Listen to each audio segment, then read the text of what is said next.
Henrique, para começar, gostaria que você se apresentasse. Primeiramente, aí, bacana que estar gravando com vocês aqui. Acho que é uma iniciativa legal. Acho que vai agregar muito para os novos investidores, estudantes de forma geral. Meu nome é Henrique Breda, eu sou sócio fundador da gestora Alaska. O nosso foco é investimento em ações. A abordagem é totalmente fundamentalista, né? Então a gente trata as empresas como se elas nem fossem listadas.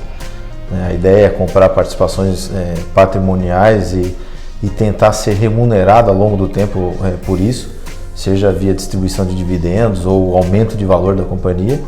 E se por algum acaso o mercado começar a pagar muito por esses pedaços aí, a gente vende para o mercado. Ou se o mercado começar a dar bobeira e começar a jogar os preços muito mais para baixo, aquilo que estava bom a R$12 fica melhor ainda a 10, melhor ainda a 9, e aí a gente aumenta a nossa participação. É um pouco sem graça, mas é só isso que a gente faz. Voltando um pouquinho da trajetória antes da Alaska, vamos conversar quem era Breda antes do mercado financeiro e como é que você via, quais eram as suas ambições. Fala um pouquinho pra gente. Assim, muito novo, ou eu queria ser piloto de Fórmula 1, astronauta, ou depois de um certo tempo eu cheguei a pensar em astronomia, quando eu entrei em contato com aqueles livros do Carl Sagan, Le Cosmos, e lembro do filme Contato, que foi bem interessante, com a Joy Foster, que, né, viaja no tempo, essas coisas. E aí um pouco no começo do ensino do colegial, na época, né, o secundário, eu comecei a ler bastante sobre esses assuntos, mas aí eu descobri meio cedo, olhando exemplos, né, eu descobri que no Brasil eu provavelmente iria morrer de fome se fosse um astrônomo, e se fosse muito bom no que eu fazia, eu teria que sair do Brasil, para os Estados Unidos, para a Alemanha. Sempre gostando de correr risco, né? Como piloto de Fórmula 1, astronauta e astrônomo, que você podia passar fome. Então... Podia nunca chegar em lugar nenhum. E aí, em 1996, 96 ou 97, teve uma revista Veja, que na capa estava escrito Os Feras, e aí mostrava o dia a dia dos profissionais do mercado financeiro, que mesmo não tendo uma formação em economia ou administração, tinha muito engenheiro, matemático, físico, eles conseguiam ter um lugar de destaque no mercado.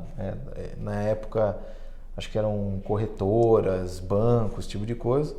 Aquilo de uma certa forma me encantou, porque eu entendia que eu deveria seguir ou continuar estudando na área de exatas. Eu achava que seria um desperdício ou não levar isso adiante, porque eu ia bem na escola e tal.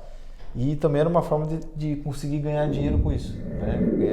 Então dá para você ser da área de exatas e trabalhar num negócio que já me encantava, porque veio em cima de mercado financeiro, variação de preço. Eu lembro que todo Jornal Nacional, no final, quando tinha algum comentário sobre os jogos da rodada, sempre tinha alguém falando sobre a bolsa caiu ou subiu no dia, e aquilo mexia um pouco comigo, porque eu lembro do meu pai, que é agricultor, sempre me falava do quanto que valia o preço do tomate, quanto que caiu a batata, e eu ficava com aquilo na cabeça, né?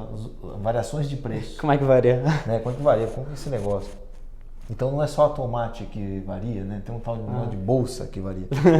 E aí, bem nessa época onde eu estava mais curioso com relação ao mercado financeiro, e surgiu essa revista e estava chegando numa fase meio que de definir o que você vai fazer no vestibular, eu já meio que foquei em mercado financeiro. Eu entendia que eu iria para lá de alguma forma, e o caminho que eu escolhi foi via engenharia, que lembro que na época o Itaú era um banco de engenheiros, né? Uma família Setúbal, o próprio Roberto Setúbal, que era presidente na época, era um engenheiro, então não era impeditivo ser engenheiro e ir para o mercado financeiro. Na verdade, uma grande parte do mercado financeiro é engenheiro, tá? É uma boa parte ainda. E aí eu lembro que na minha primeira aula na Poli, a aula magna, quem deu foi o Olavo Egídio Setúbal, né? O fundador, o pai do Roberto. Então era todo um clima de exatas, engenharia e mercado financeiro. E dali eu comecei a tentar entrar o quanto antes no mercado, porque eu entendia que também no curso de engenharia eu não iria aprender balanço de empresa, não iria aprender nada muito profundo sobre economia. Então eu tinha que tirar essa diferença trabalhando cedo. Aí no segundo ano já comecei a trabalhar em consultoria financeira pequenininha. De lá fui para o Unibanco trabalhar como analista de crédito. Chegou a trabalhar quanto tempo no Unibanco? No Unibanco eu fiquei de 2003 a 2004. Começo de 2003 até final de 2004, deu quase 2 anos. Aí chegou num ponto onde eu já não estava aprendendo muito mais, eu não estava tão excitante assim aprender sobre contabilidade, e eu queria ir para mais a parte de renda variável, ações, né? Eu achava que a base já estava sendo feita, trabalhada, mas faltava ir trabalhar com ações. E eu não tinha chances, eu não via para onde ir, né? A faculdade na Poli iria caminhar para o fim. Naquela época estava sendo muito valorizado o intercâmbio, que era um diferencial para trainee, esse tipo de coisa. E eu saí do estágio e fui trabalhar na Inglaterra de garçom. Eu fui ficar lá uns 6 meses para ficar com um currículo bacana, falar que tinha feito intercâmbio, melhorar um pouco o inglês. E quando eu voltei para o Brasil, eu entrei eu vi no mural da FEA, na verdade, que era a faculdade de administração do lado da Poli, tinha anúncios de emprego ou de estágios bem mais bacanas do que na Poli. E aí eu fui lá no mural e achei uma vaga para trabalhar num hedge fund inglês que se chama Spinnaker, existe até hoje, tenho amigos lá até hoje. E aí eu entrei lá em 2005 para trabalhar no back office. Era uma forma de eu entrar num lugar que tinha uma atividade bacana, legal, hedge fund, era uma palavra super bonita na época, eu não sabia o que significava, mas trabalho no hedge fund. E ali foi quando eu aprendi quase tudo mesmo. Então, desde usar o Excel até o que é ações de verdade, como fazer modelagem. E você sempre pensou eu vou ter minha empresa, minha gestora, ou você pensou em subir dentro daquela empresa? Quais as suas ambições dentro?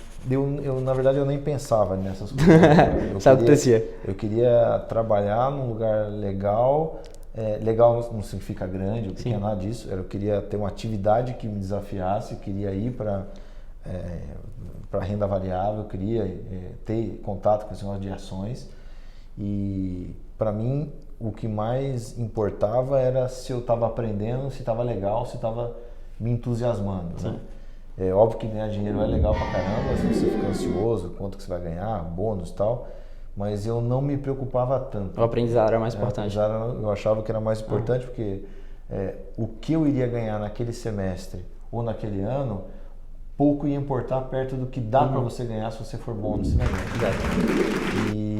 E aí, de 2005 até 2015, que foi a montagem da Alaska, foram 10 anos assim, de frustrações. Passei por várias gestoras, tive problemas com sócios, tive problema com gente que desistiu no meio do caminho, tive problema com o Brasil, crise e tal. Então, mas nunca pensei em qualquer outra coisa a não ser mercado financeiro e renda variável. Sim. E além de trabalhar com o mercado financeiro, como era esse Brad no início de pessoa física investidor? Você acha que você tem esse mindset desde antigamente ou que se construiu muito ao longo do caminho? Não, eu fiz todos os erros possíveis.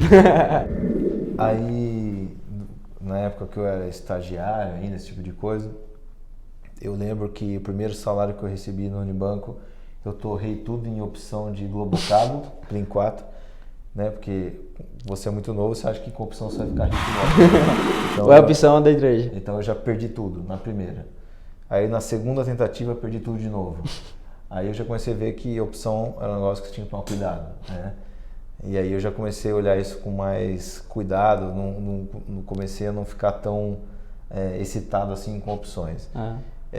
Depois, com o tempo, entrei em contato com o mini contrato de dólar, mini contrato de índice, e aí eu já vi eu já tomei calor com chamada de margem, já tomei calor com tu ficar conta negativa. Você foi no caminho do erro ali, e aí aprendendo. eu quebrei mais umas 2 vezes. Então, eu já tinha quebrado umas 2 vezes com opção, depois mais umas 2 com índice. Aí eu falei, cara, acho que não é por aí, eu tô testando tudo errado. E foi uma vez, num 2006 ou 2007 mais ou menos, onde eu já tinha feito quase todas as cagadas possíveis, foi quando eu entrei em contato com Warren Buffett, né? Ler sobre o investidor americano, o que ele fazia. Eu comecei a prestar atenção naquilo e o que mais me chamou a atenção não foi nem o Buffett, foi o sócio dele mais velho, o Charlie Munger. Quando ele começa a escrever e a falar que investimento em ações, né, ele é um subconjunto de um negócio muito maior, que ele chama de worldly wisdom, né, que é quase que um conhecimento do mundo, né? O quanto mais sábio você for, melhor investidor você vai ser. Então, investir em ações é um subconjunto dessa sabedoria. Do todo. Né? Porque você tem que entender de contabilidade, você tem que entender de matemática, tem que entender de história, tem que entender para onde o mundo está indo, você tem que entender de psicologia de mercado, tem que entender de entender a índole das pessoas que estão por detrás do negócio. E aí abriu um campo infinito, que é a quantidade de horas, o tamanho da grade curricular que você precisa para ser um bom investidor, dado que você tem que entender um pouco de tudo, era infinito. Então isso abre um campo para qualquer profissional, né? Então por isso que você tem super bons investidores que são médicos, que são engenheiros, ou que são estatísticos, ou que são historiadores. Então, se por um lado é frustrante porque não existe aquele curso de graduação em gestor de renda variável, então você não tem um curso que você tem que fazer para ir para essa profissão. Exato. Se por um lado é assim, por outro é uma maravilha, porque qualquer um pode conseguir ser. É aplicável. Eu acho que a maior coisa que você percebeu, quando você via muito contrato e opção, mini dólar, mini índice, você via muito só número. Depois você trouxe uma visão mais de, vamos olhar tipo o todo, a empresa, e não só o quanto eu vou ganhar, vamos olhar tipo o tudo. Eu acho que essa é a virada de chave, né? Quando você percebe. Eu acho que assim, a grande virada para mim foi assim, olha, isso não é um jogo aleatório de dados, onde você acha uma sacadinha que ninguém achou e você vai lá e eu vou ganhar do mercado porque eu vi um negocinho aqui interessante. Milhões de pessoas estão olhando no mercado. O mercado é muito mais velho do que a gente, muito mais esperto do que a gente. Então eles já tentaram de tudo. Então não tem um caminho fácil ou curto, mas deve ter alguns caminhos longos, mais tortuosos, que a maioria não quer pegar, a maioria não quer traçar. Então eu vou para esse, porque aqui eu acho que vão ter poucos que vão fazer esse caminho. E se você fizer esse caminho, você provavelmente vai ter muito mais vantagem do que os outros que são, na média, mais preguiçosos. Então, eu vou pegar o caminho de estudar a empresa, eu vou pegar o caminho de ter paciência, eu vou pegar o caminho de tentar descobrir o valor das companhias e não ficar prestando tanta atenção no preço. Eu vou tentar aguentar mais surra do mercado que os outros, né? Se as pessoas aguentam perder só 15%, eu vou tentar aguentar perder 50%. Então, eu vou tentar trilhar o caminho mais difícil. Porque nesse caminho eu vou ter menos concorrência. Não é quem bate mais, é quem aguenta apanhar. É o grande filósofo Rock Balboa. Então, essa foi, acho que, uma virada de chave importante e foi da dupla lá mais clássica que existe, que é Warren Buffett e Charlie Munger, tá tudo escrito. E dessa virada de chave para terminar essas frustrações de 2015 para montar o Alaska, tipo, como foi essa conexão, como foi, tipo, esse network que trouxe o Alaska ser formado? Eu acho que assim, todo bom negócio tem algumas sementes, né, em menor ou maior grau que tem que meio que aparecer, né? Você tem que ter talento, tem que ter algum talento ali. Você tem que ter time para as coisas, então não adianta você querer idealizar um motor a combustão antes de descobrirem o petróleo, né? Eu acho que um dia dá para ter um motor que explode e movimenta um carro, mas você está no ano de 1100, não vai ficar só no campo da ideia, né? Mas se você idealizar um motor a combustão quando estiverem descobrindo petróleo, talvez você dê sorte de colocar isso de pé. Então Então você tem que ter um pouco de talento, tem que ter um timing, as coisas têm que convergir para aquilo funcionar. Você tem que ter pessoas junto com você, te ensinando, te apoiando de alguma forma. Mas eu acho que o principal para alguma coisa dar certo é insistência. Não é nem assim, o cara é talentoso e tal, mas se for talentoso e não insistir, não funciona. E alguém que não tem tanto talento, mas tem uma disciplina, uma insistência assim exorbitante, Isso. esse cara tem mais chance de virar. É aquilo que você falou, né? Você mesmo sofreu com sócios que abandonaram no meio do caminho. Então, assim, se você for olhar a história, hoje em dia está comum, né? Mas você olha a história desses caras que tem loja para pets, né? Para esses animais de estimação e tal. Você olha a história da Cobase. Quantos anos o cara está insistindo nesse negócio até bombar, né? Esse negócio de pets. Ou se você olha a história da academia Smart Fit, esqueci o nome do fundador, mas ele quebrou algumas vezes antes de isso virar, mas ele insistiu no projeto. Então, insistir... A própria Amazon também, né? Insistiu muito. Sem dúvida. Até... Se você olhar a Magazine, até isso virar, até ser esse negócio super tecnológico e disruptivo e tá chamando a atenção do mercado, eles insistiram 60 anos no varejo tradicional antes de repente dar um pulo, né? E quando você olha a história, você vai olhar a história da 3M, você olha a história da Sony. A Sony era um grupo de engenheiros lá no Japão que queriam trabalhar junto, queriam honrar, né, a história do Japão. O primeiro produto deles foi uma panela de fazer sopa. E foi insistindo até virar o Walkman e dali chegar no que foi muita insistência. Então, ao insistir muito e não ter plano B, a melhor forma de você fazer o seu plano A virar realidade é não ter o plano B. Né? Se você tem um plano B, plano C, o seu A você não vai se dedicar tanto. Então eu falava com a minha esposa, que me acompanhou essa época toda, a Elaine, e falou assim, olha, eu não tenho plano B, né? Ou isso tem que dar certo. Ou A tem que dar certo. Então a insistência e o seu endurance, né? Ir ali insistindo, né? O mercado te bate, se levanta e você vai insistindo, chega uma hora que meio que chove na sua horta. Aí tem o elemento sorte. A sorte é importante. Momento, a sorte.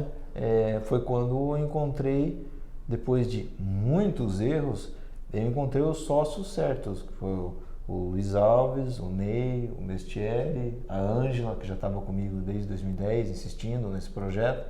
Então, quando você junta assim, os astros se alinham, para quem estava insistindo há muito tempo e já viu muitas coisas erradas, é fácil de ver quando as coisas estão quase dar certo. Né? Alguém, quando tem os astros alinhados e nunca viu o inferno, de verdade, não dá muito valor para aquilo. Porque, não, tudo bem. Mas quem já viu os erros se repetindo. Você já viu os erros, de repente quando você começa a ver as coisas que são os anti-erros. O pessoal que pensa igual você, é humilde, tem competência, tem paciência. Então, foi ali que a gente se agarrou naquele grupo de pessoas. A gente fechou mesmo um projeto ali em 2015 e a gente montou a Alaska. Mas foi muita insistência até que de repente a gente deu sorte. Mais ou menos assim. Mais ou menos. Fala que foi sorte no final, né? Mas muito tempo de tentativa. Mas não dá pra falar que não foi. Também foi. Exatamente. É que tem que tudo se unir, né? Tudo casado, no momento certo, pessoas certas. Mas não tem também como não falar de Alaska e não falar de Magazine Luiza. E a Magazine Luiza é o grande case, né, do Alaska. É uma valorização absurda. Como você acha essa relação Alaska, Magazine Luiza? Eu vejo vocês muito de perto com a empresa, tipo, em sintonia com ela, entendendo quais são os próximos objetivos. Como você acha que isso pode ser um ponto-chave para essa relação ser boa e vocês continuarem com eles desde o início? Assim, a nossa relação com a Magazine, ela é até mais distante do que várias outras empresas que a gente tem, que essa chama atenção, né? Essas pessoas querem saber, e em rede social, esse tipo de coisa, o pessoal bate muito na Magazine. Então, no começo da Magazine, em 2016, esse negócio vai quebrar, né? Depois ela começou a subir muito, Aí começou a virar, não vai durar por muito tempo, esse negócio é bolha. Aí depois que ela subiu bastante, a pessoa começou a falar, não vale, tá cara demais. Aí subiu muito mais, falou assim, não, a Amazon vai acabar com elas. Então sempre foi meio que odiada nesse caminho todo. Poucos investidores pegaram isso no Brasil, e isso fica um ranço, fica uma desconfiança e gera muito hater, muito tweet, muito like, gera muito barulho. Mas a nossa relação que a gente tem com a Magazine, a gente tem outras muito mais profundas com outras empresas, que a gente participa do conselho e tal, mas ninguém quer saber, a gente não conta tanto assim. Mas se alguém perguntar, a gente tá lá. Então, nossa relação com a Login foi profunda, foi bem mais difícil, a empresa ela quase quebrou algumas vezes. A nossa relação com a Rumo foi muito importante, a gente entrou no aumento de capital da companhia. Com várias empresas a gente tem uma relação da mesma forma que a Magazine. Acho que o diferencial dela para as outras chamou mais atenção, né? Deu mais mídia. Ela contribuiu bastante para a gente, fez um farol para a gestora, mas basta ela dobrar de preço aí, amanhã a gente não tem mais nada, a gente vai vender e realocar esse capital em algumas outras coisas. Só que isso tem que dobrar amanhã, né? Se dobrar em 3 anos, dependendo a valorização, a empresa vai ter pode ter crescido que justifique toda essa dobrada de preço. Então o trabalho nosso é sempre acompanhar o preço de agora com quanto que ela vale o valor justo agora, né? Se ela dobrar de preço o ano que vem, mas o ano que vem ela estiver suficientemente melhor do que ela está hoje, pode ser que a gente vai refazer a análise, estudar a empresa, né? Exato. Como meio que esquecendo o passado daquele preço, o passado não interessa. Estudando o presente. E da mesma forma, se a gente entra numa companhia R$20, porque a gente acha que o valor justo é 40, então você tem 100%, né, para ganhar, e depois a ação começa a cair para 15, para 12, para 10, e você revê, né, olha o negócio de novo, aquele valor justo que era 40 passa a ser 10, a gente vende. Não comprou a 20, vendeu a 10, mas consciente de que teve uma destruição de valor, provavelmente um erro de análise, e parte para a próxima. Não tem memória de preço. A nossa memória de preço é 0. Se pagou acima do que está hoje ou pagou abaixo do que está hoje, não interessa. O interessa é o quanto que ela vale hoje, o quanto que dá para ganhar de hoje até... Mas é importante assumir o erro e estar certo na sua análise hoje. Só que o erro não é se o preço caiu ou se subiu. Perfeito. O erro é se o que você assumia como valor justo era 40, virou 30, virou 25. Isso é um erro. Agora, o mercado jogar para baixo um preço, na verdade, se o valor justo continua no mesmo lugar, é uma dádiva. É uma oportunidade que você tem de comprar bom no preço menor. Isso, para os investidores mais experientes, para o verdadeiro investidor, já sabe que é uma dádiva. Que você está comprando um valor muito maior por um preço menor. Mas, infelizmente hoje, com essa cultura de investimentos no Brasil, ela não é disseminada, você tem uma surra de investidores, até cotistas do Alasca, que se preocupam com isso e que lhe mandam e-mail, Twitter.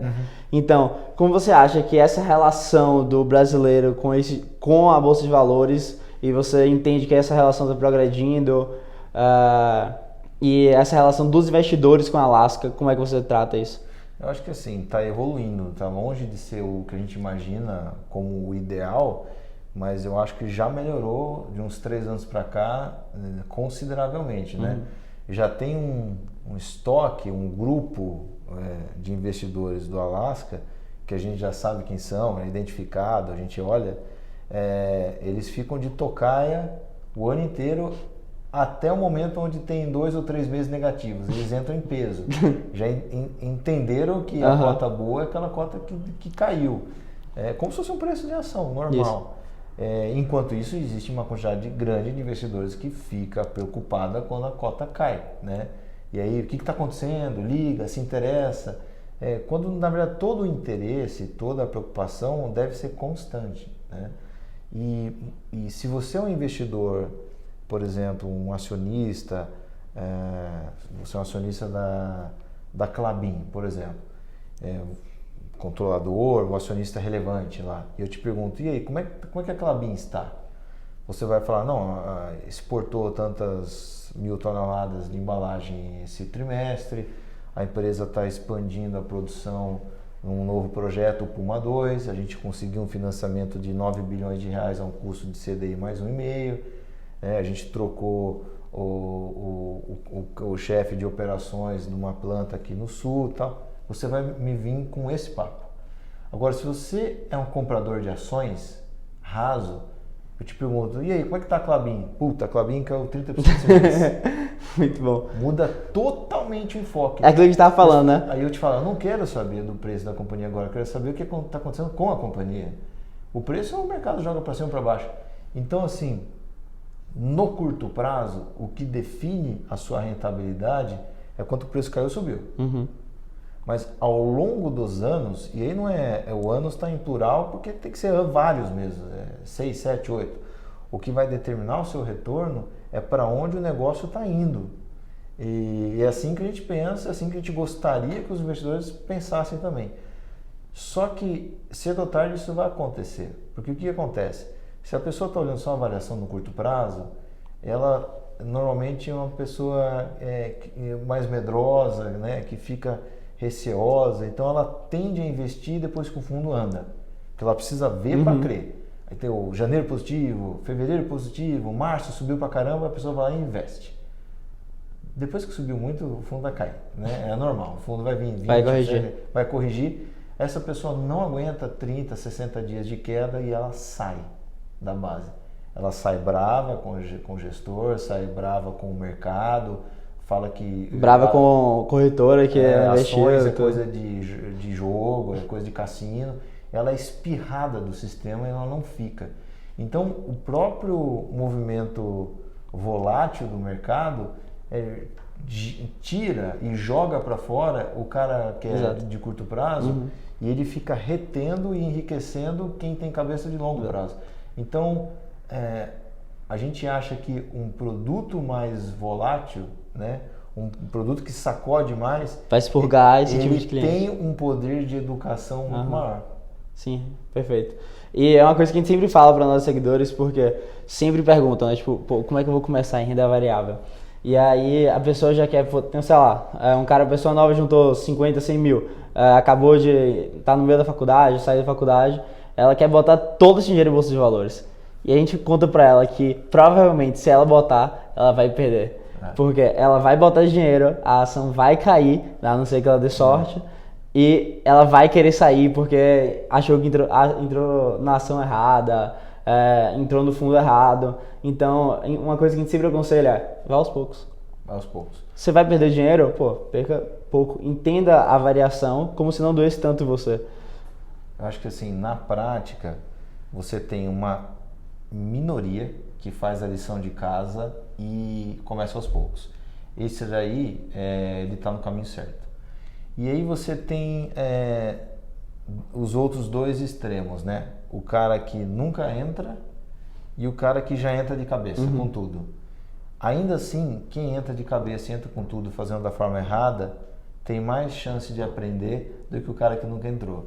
Porque esse cara que entrou de tudo, entrou com cabeça, esse cara aqui é bom que ele torça para quebrar logo ou perder esse dinheiro logo, né? Porque aí ele vai aprender, vai custar caro, ele vai correr atrás, ele vai dar um passo para trás, ele vai ler livros, ele vai escutar outras pessoas mais velhas antes de tomar atitude, aí ele volta a ser o cara que é pequenininho, começa devagar. Se ele começar ganhando logo de cara, né, o 100 mil vira 500 mil, ele vai queimar depois os 500 mil. 500, exatamente. E aí ele vai aprender com mais rapidez ainda, porque aquilo vai doer tanto, mas tanto, que ele vai perceber a burrada que ele fez. Então, de qualquer forma, para você aprender, você tem que começar o quanto antes. Ou você começando da forma correta e é a minoria que faz, ou você vai começar do jeito errado e o mercado vai te ensinar. Exato. A pior coisa que pode acontecer é você nunca começar por medo. É aquela coisa, feito é melhor que perfeito. Então, por mais que você, não vou começar agora porque eu quero estudar, eu quero esperar que a bolsa seja perfeita, você nunca vai conseguir saber tudo e você só vai acabar perdendo o tempo que você podia estar aprendendo. Exato. Mas uma coisa que eu acho interessante, e que ainda é absurdo a gente falar isso no Brasil, o Brasil hoje, ele tem mais pessoas participando de pirâmides financeiras do que investindo na bolsa. CPFs cadastrados na bolsa. Então, tipo, você vê uma série de cotistas que reclamam porque a cota está baixando e um mutirão de pessoas que preferem investir numa esperança e muitas vezes sabendo que aquilo dali é um crime, que aquilo dali que ele pode perder todo o dinheiro dele, mas ele prefere, não, eu prefiro ter esperança que eu vou ficar milionário do que investindo ali a longo prazo, de pouquinho em pouquinho. Eu acho que é um público totalmente diferente, né? O cara que vai atrás de pirâmide ou quem aposta na Mega Sena é exatamente a mesma coisa. É um jogador, é um apostador, é alguém que está torcendo para chover na horta dele, né? Ele não é um investimento sério. É uma brincadeira, no meu ponto de vista, irresponsável. Mesmo apostar na Mega Sena é irresponsável. Porque a chance, quando você pondera tudo que é arrecadado, o que é arrecadado, como o que fica como imposto, o lucro da caixa e tal, o que é revertido para os apostadores é metade mais ou menos. Então você está gastando R$1 para um expected return, um retorno esperado de 50 centavos. Então um retorno que dá é um negócio que dá um retorno negativo, né? Então não dá para você entrar.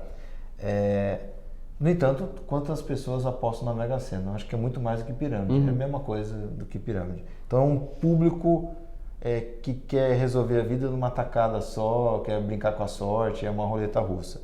O público que vai para a bolsa carrega um pouco desse estigma de jogo. Ele já entende que não é totalmente jogo, mas carrega um pouco, né? Ela quer uma mistura de CDI, no mínimo, ou ficar rico logo. Exato. Então, mas essa pessoa, como ela começou, ela entra na categoria daquela pessoa que vai perder logo ou vai perder um pouco depois. E depois da perda ela meio que se redime, ela meio que aprende. Ou ela é espirrada fora do sistema, ou ela volta para começar a fazer da forma certa. Mas ela teve incentivo para ir para a bolsa. Antes nem isso a gente tinha. Um Selic de 14, 12, 10%, você não tinha nem por que se expor. Então, ao não ter mais uma taxa de juros que funcione como investimento, que em nenhum lugar do mundo funciona, Fed Funds nos Estados Unidos não é investimento, o LIBOR na Inglaterra não é investimento, é dinheiro guardado no colchão. Quando você não tem mais essa modalidade de taxa de juros ser investimento, a pessoa é forçada a ter que se expor para outras coisas. Se ela se expor da forma correta, começou do jeito certo, que é a minoria. Se ela se expor da forma errada, ela vai aprender a duras penas. Ela vai fazer um MBA muito rápido. Exato. 2 meses na bolsa, vai torrar um MBA e vai ter que aprender da forma correta. Então, acho que o principal é se expor. E esse pessoal que joga cedo ou tarde, ou o cara que está fazendo a pirâmide vai ser preso, o regulador vai em cima, ou o cara que participou daquilo vai perceber que foi uma grande burrada. Eu acho que isso vem antes, né? Antes de a gente falar desses diferentes públicos, vem muito da relação do brasileiro com o dinheiro dele. O cara que investe, que joga na Mega Sena ou que vai na pirâmide, ele não tem apego com aquele dinheiro que ele construiu. Porque ele não pensa em patrimônio, ele pensa em pagar as contas, em pagar os boletos. Então, aquele dinheiro que sobrou para ele nem existe. É um dinheiro que ele vai apostar para ver se vem algo grande. É o dinheiro da pinga. É o dinheiro do exatamente. Jogo, é o dinheiro do cigarro, é o dinheiro que ele não tem muita responsabilidade com aquilo. Por isso que eu acho que o assunto investimento é legal, é importante, mas ele tem que andar em paralelo e ele depende de algo que é mais importante e mais fundamental, que é ensinar o brasileiro a poupar. Exato. E aí a gente tem hoje em dia os inúmeros, cada um na sua área, né? Os influenciadores, o pessoal digitais, o pessoal que está no YouTube e tal. E por isso que a gente acha, todos eles têm a sua função nesse ecossistema, mas uma pessoa que faz um trabalho que é de base, que está ajudando a resolver o básico, que é o orçamento familiar ali, sobrar um dinheiro no final do mês para daí tentar investir. A gente pega o exemplo da Natália Arcuri, do Me Poupe. Aquilo é a base, é o tijolo que constrói a sobra, e da sobra o cara começa a querer investir. Porque se o cara tem responsabilidade com o orçamento familiar dele, Se ele ralou o cão para sobrar R$500 no final do mês, ele não vai torrar aquilo. Ele vai ter responsabilidade. Ele vai ter mais responsabilidade. Então você primeiro ensina o cara a poupar, ensina ele a ser responsável, para dali ele começar a investir dinheiro. Então é um trabalho louvável. A gente pensou em uma coisa lá em Salvador, né? Pô, bora sair na rua e entrevistar as pessoas para ver o que é que elas entendem sobre investimentos. A gente foi lá no ponto turístico, na Pelourinho, em Salvador. A gente teve dificuldade de achar pessoas que poupassem, para começar a história. Exato. Quando achar uma pessoa que poupasse, tipo, não, tá lá na poupança, para quando eu me aposentar, tipo, eu gastar. Elas entendem que, tipo assim, se eu guardei 100 mil e eu vou ter mais 100 meses lá de vida depois de me aposentar, eu vou gastar 1.000 por mês. Ela não entende que aquele dinheiro pode render, que ele pode construir. A poupança é simplesmente para não deixar o dinheiro dentro de casa, para não deixar o dinheiro na conta corrente. Exato. Tipo, eles não têm essa consciência. Então é uma coisa que o brasileiro precisa construir. Agora, mudando um pouco de assunto, pra a gente já ir se encaminhando aí mais pro fim, mas eu me lembro que em fevereiro você falou que o Alasca, ainda faltava muito dinheiro pro Alasca comprar tudo que você queria. Uhum. Você acha que hoje você já tem tudo que você quer, falta muita coisa? Como é que você vê esse cenário? Na verdade, a oportunidade ficou até maior, assim, né? Porque várias coisas que a gente gosta e tinha posição, muita coisa boa, barateou muito mais. Então, essa questão de Trump, China, medo de recessão, que todo ano tem, sempre tem um medinho, provocou mais promoções na bolsa. Então, hoje a gente tem mais ideias e vontade de aumentar posições em empresas do que recurso à disposição. Então, isso continua. Ficava até mais seletiva, né, para entrar de tantas opções que são. Uma coisa, você, por ter entrado no Twitter e ser, eu acho que o gestor mais famoso hoje, né, de presença em redes sociais, todas as pessoas têm muito olho no Alasca e olho em você, no Luiz. Você entende isso? Pode ser uma vantagem por estar perto também dos seus clientes, mas como você vê essa relação de você tentar montar a sua posição, você vê que pode ter algum prejuízo em relação a muitos olhares em torno dessa sua montagem, dessa sua estratégia? Não muda nada, assim. Na verdade, a gente só vê aspecto positivo, porque, por exemplo, faz umas 2 semanas que a gente está montando posição numa empresa que ninguém sabe. Então a gente consegue fazer isso, né? Tem milhares de formas de você fazer isso. Então não atrapalha o nosso trabalho. Se a gente acerta ou erra, o gestor está tão acostumado com isso, porque a carteira é pública, ele é a pessoa que mais se cobra, a família investe junto com ele, então não tem nada mais pesado do que isso, né? Então, eu lembro de 2013, 14 e 15, foram 3 anos negativos do Black, né?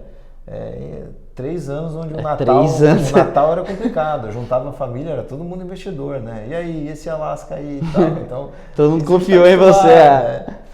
E você fica 3 anos falando para o pessoal, aguarda, espera, tal, até vinha uma porrada em 2016, 2018 e tal. Então isso não tem problema. Eu acho que o efeito de verdade dessa exposição, eu acho que é mais para o investidor ficar de olho no que o profissional está fazendo com o capital dele, como que o gestor pensa, né, como que está posicionado, o que acha disso, o que acha daquilo, onde está preocupado, onde não está preocupado. Então acho que isso traz um certo conforto para o investidor saber que ali de trás daquela cota tem pessoas de carne e osso tomando risco, investindo e tal. E para nós, o principal, isso pouco se fala, eu quase nunca falo disso, mas para a gente faz uma diferença enorme.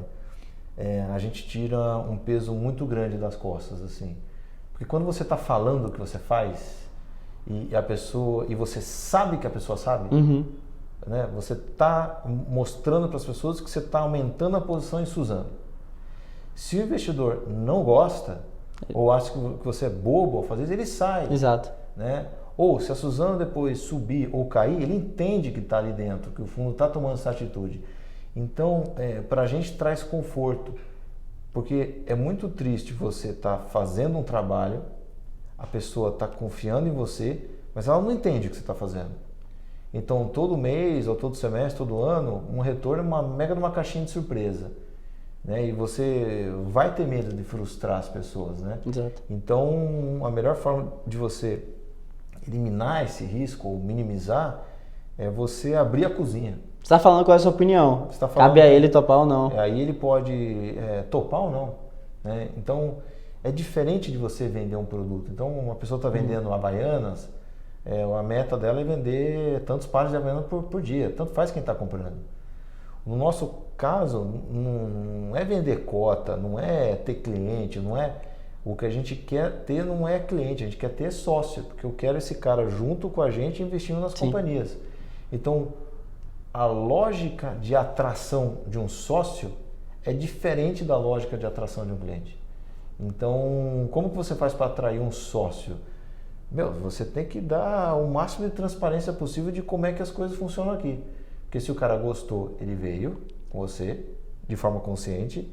E se ele não veio porque não gostou da forma de atuação da gestora, você salvou uma alma. Exato. Uma pessoa que iria ficar frustrada com você. Acho que no Brasil, a grande análise no fundo de investimento, quando você vai olhar, a pessoa normalmente olha a rentabilidade. Ele mostra, pô, esse fundo está rendendo mais do que esse, porque a estratégia dele é mais assim, a avó é tanto, tal. Sendo que, vou trazer um exemplo, eu tenho um professor, ele é britânico, ele veio morar no Brasil recentemente. E ele disse que começou a investir na Alaska porque ele entrou no seu Twitter e viu qual era a estratégia de investimentos.